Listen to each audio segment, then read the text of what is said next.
What is up, guys? It's your boy Jimmy P here, back again with another edition of Jimmy P Talks Movies, the show where we bring you rare and not so seen movies that need to be seen, as well as talking about specific topics related to different kinds of movies in the horror and other related genres. So today's episode is going to be about well-known horror directors and the movies that they made that don't get enough love but really should. So we're gonna go ahead and start off with a well-known name that everybody knows, Wes Craven. You know what he did. He did Scream. He did Nightmare on Elm Street. He did The Hills Have Eyes, Last House on the Left. I could go on and on about what this man has contributed to the horror genre. But we're going to talk about a little movie he wrote and directed in 1989 called Shocker. Now, why isn't anybody talking about Shocker? What? You don't know about Shocker? Wait a minute. You don't know about Shocker, one of the greatest slasher films of the 80s. Here's a trailer.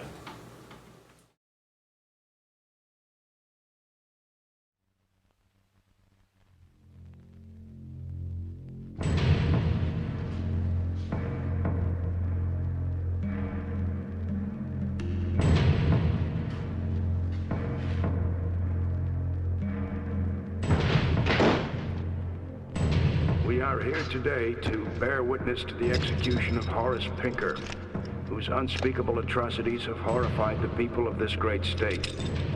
He stands convicted of 52 counts of aggravated assault, 23 counts of armed robbery, and 37 counts of murder in the first degree. Prisoner, have any final words? Yeah. No more Mr. Nice Guy. I don't think he's dead. Contact. He's among you! Now, Wes Craven brings you his greatest creation. No more! Shocker.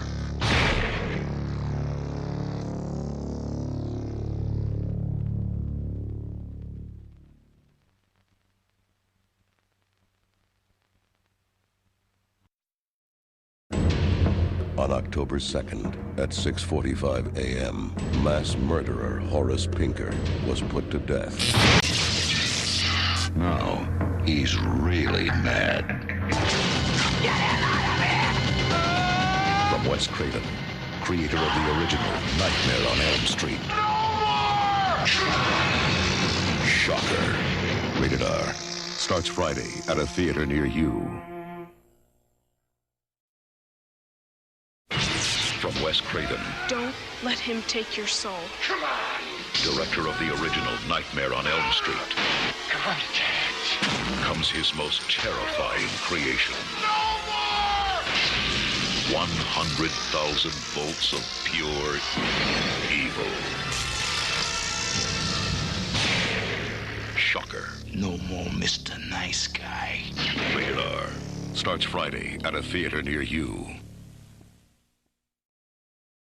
Now you know what's up with Shocker, guys. Holy crap, why does this movie not get enough love? It's the story of a kid in college. Turns out he's had a pretty crappy life. He's adopted, managed to make headway in his life, got this full scholarship on the football team, going to college. Seems like his life is great.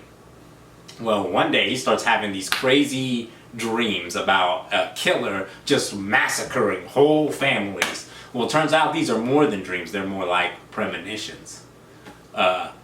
So him being the do-good, go-getter, he decides to use his dreams to try to track down the killer himself, which leads to grave consequences for himself and his family. His foster dad is a detective. Bad things happen to them. Which leads to the identity of the killer, Horace Pinker, played by Mitch Pileggi, being found out and the cops coming after him. they end up capturing him. He goes to prison, they goes to trial, they sentence him to death. Turns out he's a devil worshiper. He makes a deal with the devil. They put him in the electric chair, but that just brings on the second life of Horace Pinker and leads to absolute shenanigans. Now, this movie stars Peter Berg, Mitch Pileggi, has crazy guest appearances by Heather Langenkamp. Ted Raimi is a supporting character in the movie. Dr. Timothy Leary. I could go on and on about the guest cameos and stuff going on here. Crazy heavy metal soundtrack. Has an iconic Megadeth song, cover of No More Mr. Nice Guy. And that's the banner and the cover that, is iconic from, when I used to see it at the video stores. It was Horace Pinker in the electric chair all smiling all crazy because he's killer in this role. But at the bottom it says No More Mr. Nice Guy. But awesome 80s, 90s hair metal, speed metal soundtrack. If you're a fan of that genre, it's a must. So he's got these new supernatural powers, and it just goes in a crazy other direction. I'm not going to spoil too much because it is a must-see. I said must-see. Special effects on this are pretty incredible for the time. They don't shy around with the gore. When they're going to find Horace Pinker, it finds out that he is has a knack with electronics. Has a TV repair shop, and they go there and there's mummified cats and people are getting their throats cut and just gooey amounts of blood are gooping everywhere. Horace Pinker is a ridiculous slasher. Mercilessly taking out cops, mercilessly taking out family. I mean, this dude gives 0 Fs, and it's freaking awesome. Some of the best one-liners that have ever been put into a horror movie, this guy is delivering. He kind of talks with a drawl, and he even raps. It kind of does a little rap towards the end of the movie. It's all fantastic.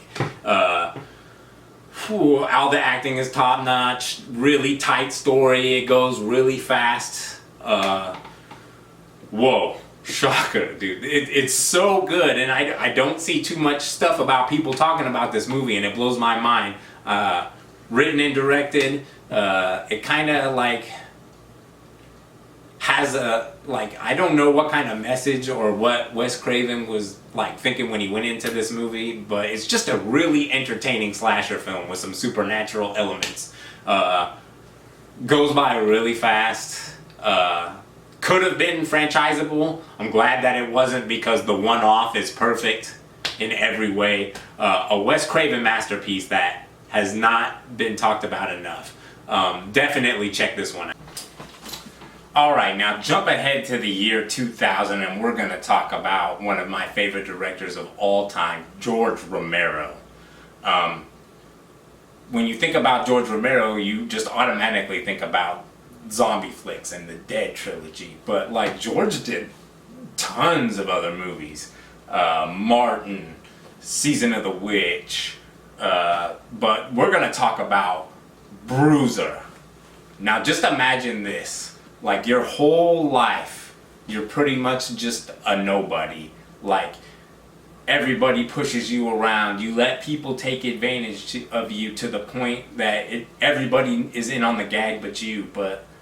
And just imagine living life like that constantly. Everybody stomps on you, takes advantage of you. Well, what if one day it got to the point where you woke up and you literally had no face? You were nothing. You were gone. That's kind of the premise for this movie, Bruiser. Very out of the shtick for George Romero and very pleasant. This movie is about this guy, Henry, who has a beautiful wife. He has a great job at this crazy magazine company. He's secretly in love with this other chick that's married to his sex-crazed boss, played by Peter Stormare, by the way. So he's just getting taken advantage of every turn. His best friend, who's also his stockbroker, financial advisor, is stealing money from him. His wife's cheating on him with his boss. I mean, it's just brutal. They have this pet dog, and the pet dog freaking hates him. It just gets savage for this guy. Well, he wakes up one day, like this magazine he's working for is having this crazy like costume contest, and everybody has to have a costume. So he gets this mask, and it's just like a blank white faceless mask. And anyway, he's like checking it out, and he's putting it on and stuff, testing it out. Well, then he goes to sleep. He wakes up the next day, the mask is permanently on his face. He's like shaving, trying to get it out, and it just like cuts him. So like it's permanently attached to his face. And then the premise becomes, in order to get your face back, you have to reclaim what is yours. And so it turns into this brutal revenge flick. And this guy is freaking being like Phantom of the Opera style, operating in the shadows, killing the people that have wronged him. It's freaking awesome. Here's a trailer. Cut to the chase. What am I getting? You already got it. It's in your account. 12 and change. 12? Christ, Henry, you make it sound like I shortchanged you. I go out there every day, all right? And let people walk all over you. What's the matter with you, Henry? Yes, sir? A problem with your ears? No, sir, I was just... You are going no place. You're nothing. Nobody. Hey, you know it's one of those bring your wife things? I'll bring my wife, sir. Good, Henry. From acclaimed director George Romero. Your yardstick is out there. We define ourselves by the lovers we seduce. I give you everything. Everything I've got. What more do you want? The careers we pursue. This is like yesterday's pizza. Shorty kind of balls around here, you get a pink slip. Let's rock and roll. The cars we drive. Come on, baby. What? Jesus Christ. And the masks we wear. That's you. I think it's cool. I can see myself. Yes, but can you make other people see you? Henry wanted to redefine himself. Paint it, color it, whatever you think might make people recognize that it's you. See if you can work on your image. And that is exactly what he did. Henry, your face. It's real. Do you think it's right to steal from people that you've known for a long, long time?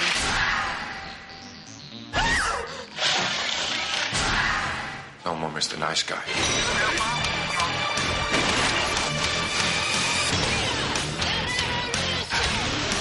The suspect remains at large. A terrifying look at what lies inside us all. Come on down! George Romero's Bruiser. I'm full of surprises.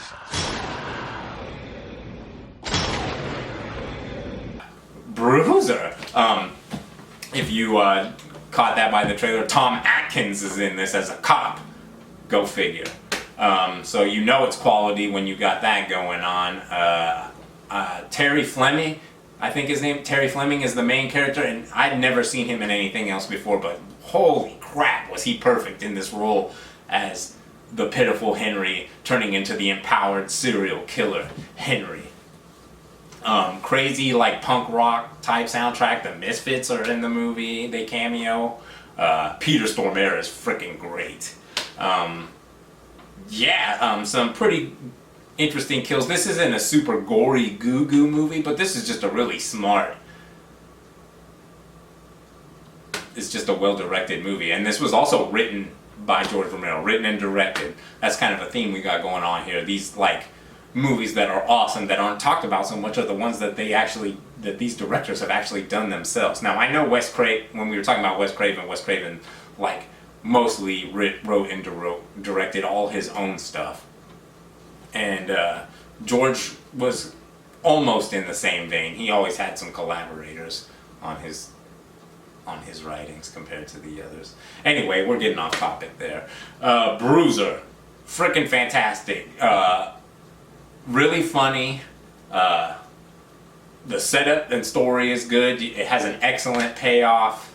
A George Romero hidden gem. Check it out. And last, but certainly not least, we're going to jump ahead to 2001. And we're going to talk Stuart Gordon. Now, Stuart Gordon is famous for Reanimator, Castle Freak. He's done several other indie type films, From Beyond, King of the Ants, which we might talk about in a future episode. But today we're going to talk about Dagon.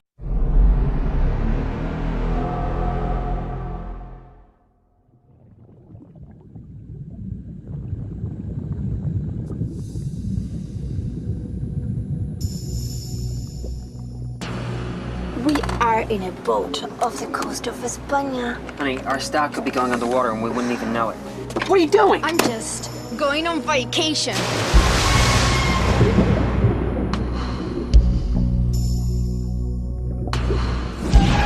I'd say we've got a storm coming up. Brace yourself! We're gonna have to take the raft into that town for help.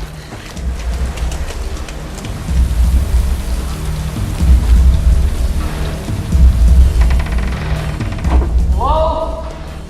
We need help! What kind of church is this? What the hell's going on here?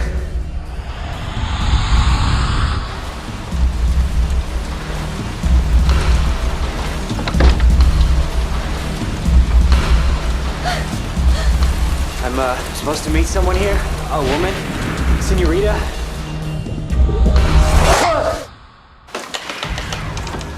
You want to tell me what's wrong with everybody in this town? I tell you a secret. No one leaves. People come, but no one leaves. Why are you trying to kill us? What did we do to you? I am here. I've been waiting for you. Barbara? They is Dagon. And the child will be immortal. If it happens to me, you've got to promise you'll kill me. Come on, motherfucker.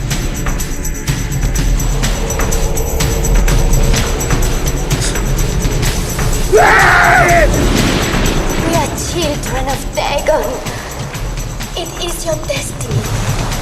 You will forget your world and your friends. There will be no time, no today, no yesterday. Only the forever, and forever, and forever without end. I don't have a choice, do I?